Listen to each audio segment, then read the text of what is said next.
Okay,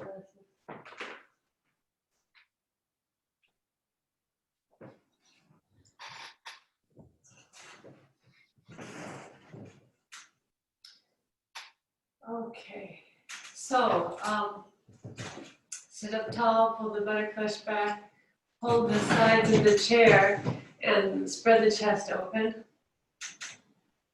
And then climb your hands to the top of the chair, lean forward, roll the shoulders back, lengthen the sternum from bottom to top, lengthen the shoulders down away from the ears, the back muscles down, pin the shoulder blades into the back ribs, and observe the evenness of the spine on either sides, and you might need to micro-adjust the pressure of the hands on the back of the chair, or bend slightly one arm or the other to move the right and left sides of the trunk evenly forward. Also observe the lumbar. You might need to roll the buttock flesh down slightly in order to widen across the lumbar so that it's not pushing forward too much. And then come on back. Take the hands to the seat of the chair back here. Sit on the very front edge of the chair with the feet planted hip width, and then roll the shoulders back. Take the head back. Look up at the ceiling. So we're starting off with some really big chest opening. And then come back to center. So let's take Adho Mukha Svanasana. So the hands, chair against a wall. And then hold the sides of the chair with the hands turned out, and then come on back into Adho Mukha Svanasana. Roll the upper arm bones out as you draw the spine from back to front, and take the thighs back. Keep pulling upward through the arms. Connect from the wrists into the shoulder sockets and then all the way up into the hip sockets as you roll the upper arm bone out more and more. Draw the spine from back to front. Then from here, come forward. Turn the hands out like this. So it's external rotation, and then the hands turning out, and then try it again. So it's more difficult. The hands will want to turn a little bit, so it's okay, you can let them turn a little bit. But the goal of the rotation of the hands is to turn the upper arm bones out. So really turn the biceps up to the ceiling, grip the triceps into the arm bone, lengthen through the arms more and more, pull up and back through the inner thighs back. So Adho Mukha Svanasana with external rotation of the arms. And then come on back. You can take the hands higher like this. So the hands are now going to the bar of the chair with the fingers pointing down. So it's still this orientation. It's kind of odd. And then from there, step back. It's more difficult. So it's kind of an Ardha Uttanasana, Adho Mukha Svanasana, with the arms really turning out very strongly.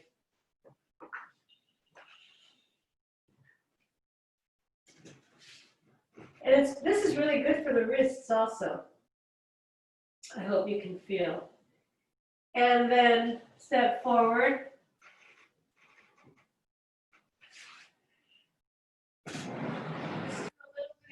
Trikonasana. So with the chair in front, you could have a mat or not. Let's start with the hands on the seat of the chair like Ardha Uttanasana. And then step the legs wide. Turn the left leg out. And then push the chair a little bit to the left side. So Utthita Trikonasana to the left. And with your elbow on the seat of the chair pretty close to you, and roll the left leg out, roll the buttock under, and roll the right shoulder back really strongly. Keep rolling the left leg out in order to get the buttock to come forward, the left leg to come forward. At the same time, press your right thigh back. Extend the crown of the head. Look toward the camera. Look straight ahead. And extend through the crown of the head. So in other words, not to let the head drop. Extend. Yeah. Otherwise, the energy drops. The energy breaks at the neck. So instead, extend through the crown. And then stay down. Turn the feet. Push the chair back to center. Then turn your right leg out. Push the chair over to the right side. Take the other hand on top. So we're going into the pose from Ardha Uttanasana, which is a little unusual. And then as you pull up through the right leg, turn the right thigh out, roll the right buttock under, pressing into your left hand, roll the left shoulder back, extend through the crown of the head again. So bring your attention to your right ear. And have your right ear parallel to the floor. And so that you know that the crown of the head is in line with the spine. Okay, and then come back to center. Turn the feet forward. And then you can push the chair away a little bit or step back and then bring your head down into Prasarita Padottanasana. Keep gripping through the legs. Keep gripping upward through the inner thighs, inward through the outer thighs.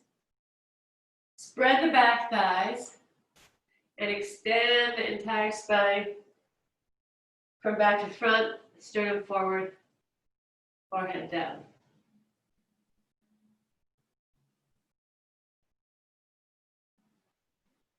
Heel toe in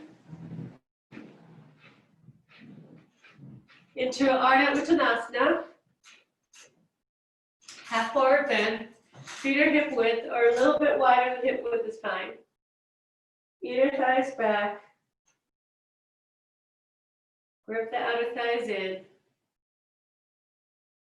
This becomes especially important during pregnancy to learn how to grip the outer thighs in. Otherwise, because of the hormonal condition, because of the hormone relaxin, everything, the joints become more mobile, which is a good thing when you're preparing for childbirth, but not a good thing if you're like walking around the house. And then now come to your palms. Pull up through the arms, grip the outer thighs in, hands to the hips, and come all the way up. All right, so now put a sticky mat.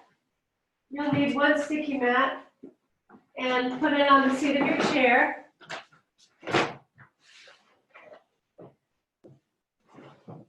So we're kind of combining week 4 and 5, back bends and pranayama. So we'll do a couple of back bends and we'll do some pranayama later on also. Okay, so now let's have a bolster.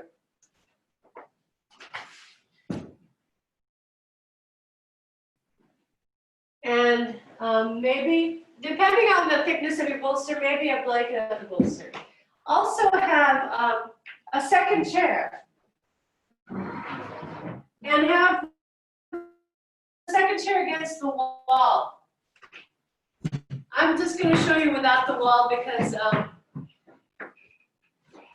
I guess I could do this. Oh no, that's not going to be helpful. Okay. But have the second chair against the wall like this. Okay, so the chairs are like in a like a train, like a choo-choo train. All right, so now Dvipada Viparita Dandasana, two-legged inverted staff. So I step into the first chair. The second chair is nearby. And then from here, take the buttocks forward. Take the buttocks forward off the chair. Come down to the elbows, puff the chest. Take the feet up onto the second chair. And then lie back. And now push with the hands until the head comes to rest on the blanket. Feet like at about the level of the shoulder blades, possibly slightly below the shoulder blades. And then stretch your legs straight. Make sure most of your trunk is on the chair. I'm coming up so I can see you. Make sure that most of the trunk is on the chair so that the back of the legs is really supported. And the front of the abdomen lengthening. Now you have a couple of options for the hands. You could hold the bars of the chair and pull your elbows down and spread the chest open. Or you could slip your arms underneath the seat of the chair and take hold of the back legs of the chair. Go inside the chair legs and take hold of the back legs of the chair. Either one of those arm positions is good for this pose. Dvipada Viparita Dandasana. So with the head supported, then hopefully that will help to create a sense of ease, a feeling of ease, so that you could stay here for a while.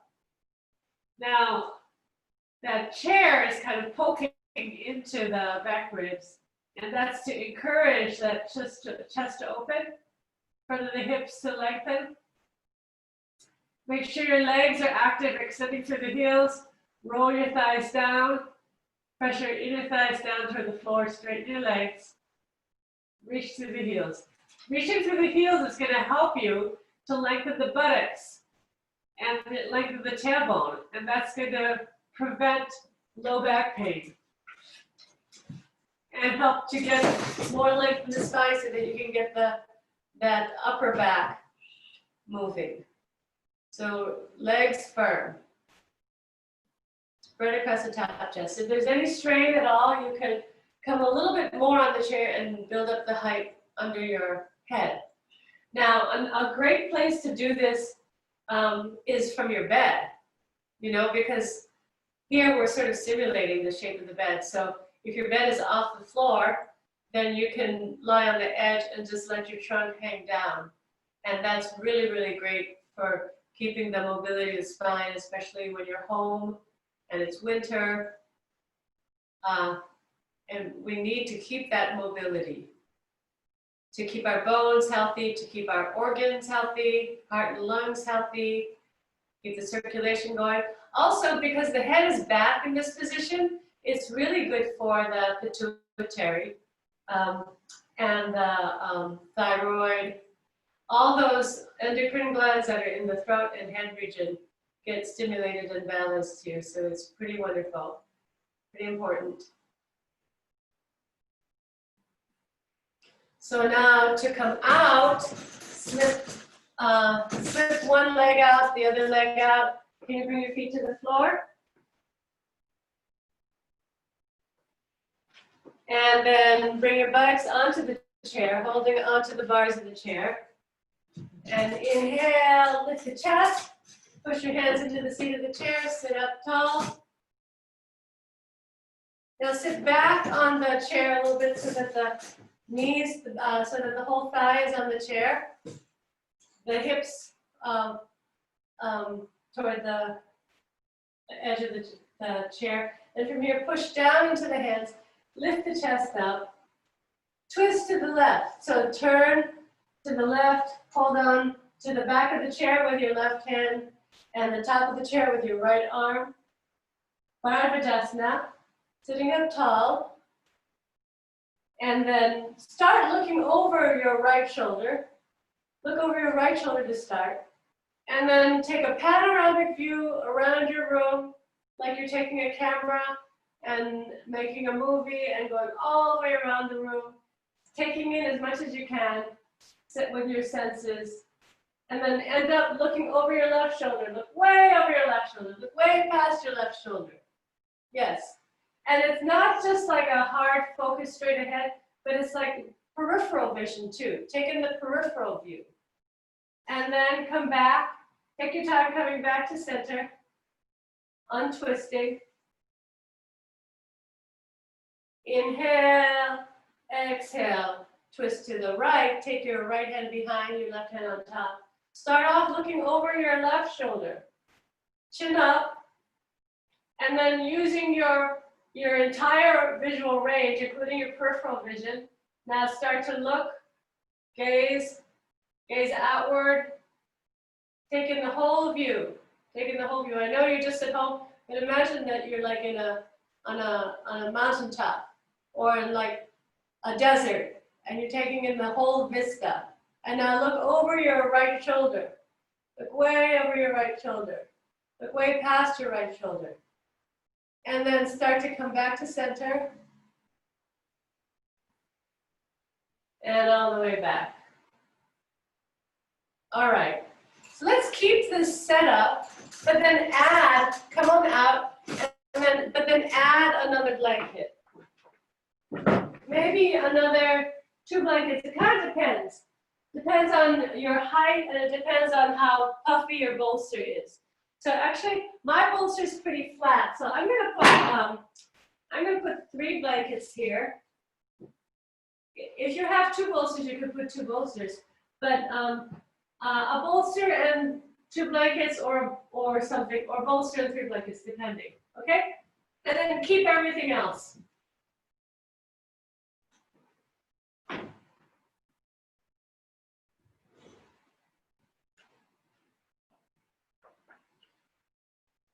So now watch for a moment, watch what we're gonna do. Setu Bandha from the chair, all right? So the way this goes is, same way I did Dvipada, but now the shoulders are gonna come down. That's why we built up the height. So I come into I get ready, and then I start to come down, but now I have to untuck my shirt so that my shirt doesn't choke me. And then from here, the shoulders come down. Shoulders come down. So the hips are on the chair, but the shoulders are on the blanket. And then you can take the arms overhead like this, or the arms out to the sides, okay? Either one, or you could rest your hands on your abdomen. Legs are straight. So I'm using that second chair to support the legs. All right, Setu Bandha from the chair. Now, to come out, you'd slide toward the head side like this. And then roll to your side, okay? So let me watch you.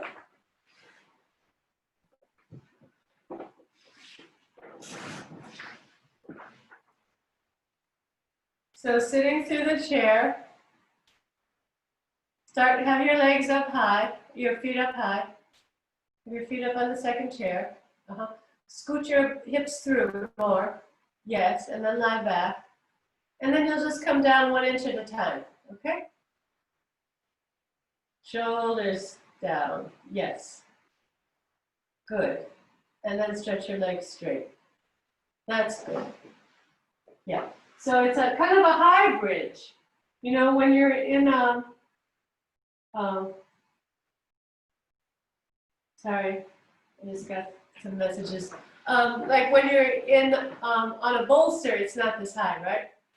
It's a different kind of pose. So this one, there's a little bit more of an inversion feeling because the trunk is higher than if you're on a bolster. It's more like you know, when you do it from the bench, if you've done it from the bench at the studio. And so here, what's nice about this is you've got the Jalandhara Bandha feeling. So that's the chin lock, the throat lock. So that's super important. Really good for hormonal balance also. You know, I just really want to emphasize if you have menstrual cycles or if you're pregnant, it's important to have the healthy hormonal flow. And so this pose, it balances the thyroid. That compression, that gentle compression balances the thyroid, also really good for the pituitary, which is kind of in the center of the brain, behind the eyes. So reach through your legs, just like before, inner thighs down, spread through the backs of the legs. Setu Bandha, bridge pose, Setu Bandha Sarvangasana. Here you can begin some of the breath exploration because the shape of the pose is very conducive. So have the flow of the breath naturally coming into the ribcage. You should feel some freedom. I hope you feel some freedom in the diaphragmatic region. The diaphragm has space to easily move up and down. And as the diaphragm moves down, the lungs fill, and gravity will assist the expansion of the chest as you inhale. And then as you exhale, the abdomen gently moves back to the spine. So a really good placement for the cat would be on your thighs. If only your cat would jump on your thighs, that would be really, really great. Because that feels so good. Like if somebody was there and put a plate weight on your thighs, you would feel a length come to your spine in a really nice way. Okay. So now, bending your legs, slide toward the head side. Slide off the chair, coming onto the bolster, all the way down. Yeah, I know you're sticking a little bit, so you can just come up the regular way. That's fine. And then roll to your side. Let's do a little bit of seated pranayama. So have a blanket.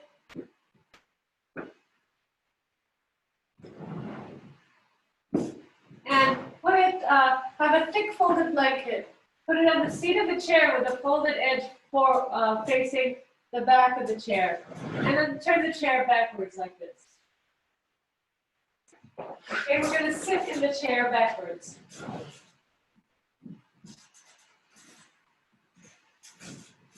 So the hips are a little bit high. Hips higher than the knees.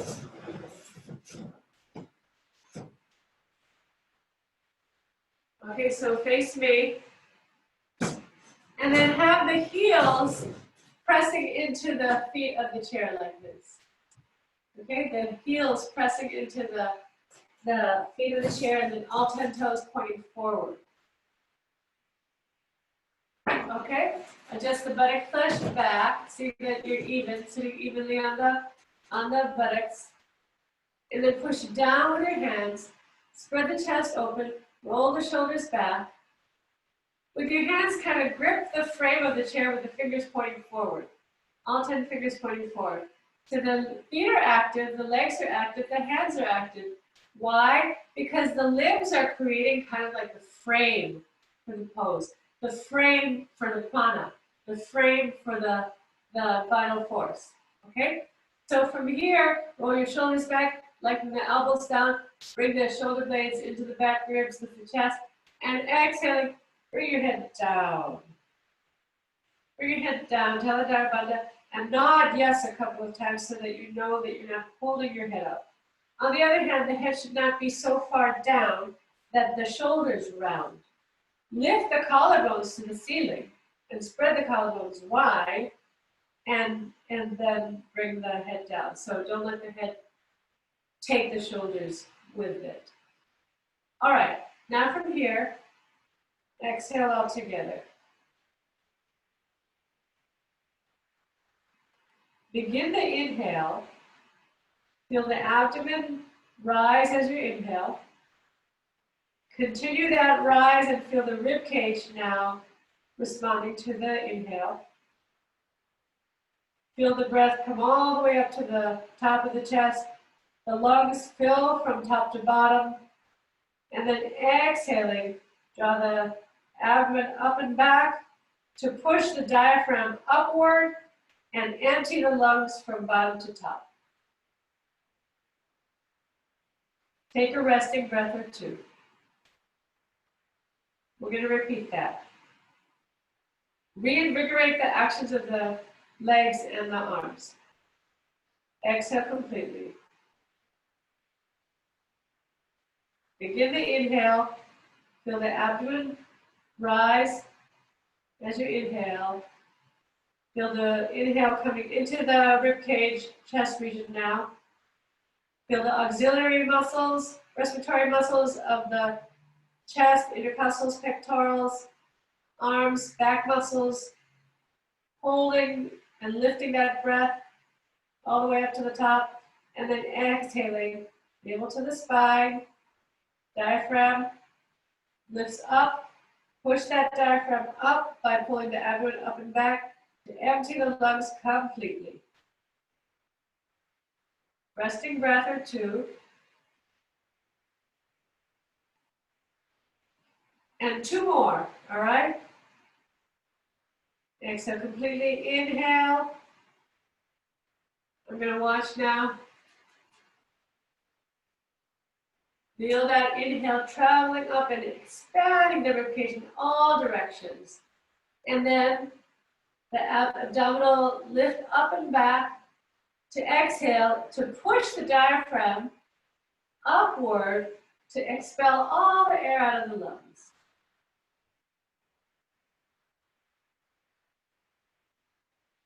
Take resting breaths in between as needed.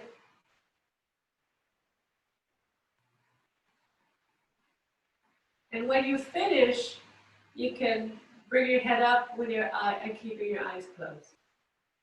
And just sit quietly. So this is a very powerful ujjayi. This is a very active ujjayi. And a little bit goes a long way.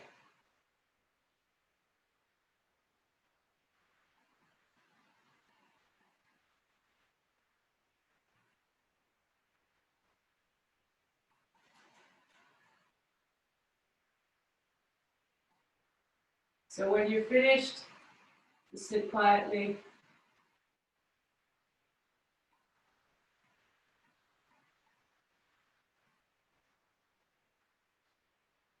So doing the ujjayi from the chair gives you really a lot of lift, a lot of support. So it can be quite a strong ujjayi, more so than if you're lying down, more so than if you're sitting on the floor. The arms and legs from this lifted position give you a very strong structure in which to work with the prana. Okay. So now you'll rest for a few minutes, okay? So you can lie down. You can have your legs on the chair. You could lie on your side. Shavasana for a few minutes, okay? Or as long as you want. I say a few minutes, but that's because there's just a few minutes left in the class. But actually, you can stay as long as you want in Shavasana since you're at home. And you have a fire going, Alice. Oh, the best. The best. I just found my space heater, so I've been enjoying that. That's my little fireplace. Okay, so rest. Let the breath be normal now. The breath normal, but it should feel like an enhanced breath because of the ujjayi brought some extra oxygenation. It's really a good feeling to have a strong, toned diaphragm that moves easily, a strong and supple diaphragm to make our respiration easy and effortless and fulfilling. So just enjoy that strong and supple diaphragm here as you breathe normally.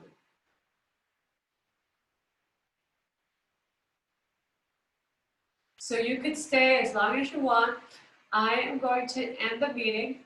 Hope we have a wonderful day. This is our last class until the New Year. So the next time we meet in the classroom, Zoom classroom, is going to be in 2021, which means we will have made it through 2020. So anyway, wonderful to see you and see you all later.